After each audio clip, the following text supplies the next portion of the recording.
ஏக்கமா இருக்கு. சின்ன குழந்தை மாதிரி.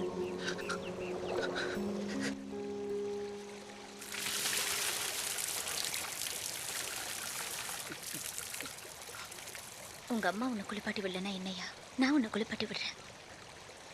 இறைவனை உணர்கிற தருணம் எது?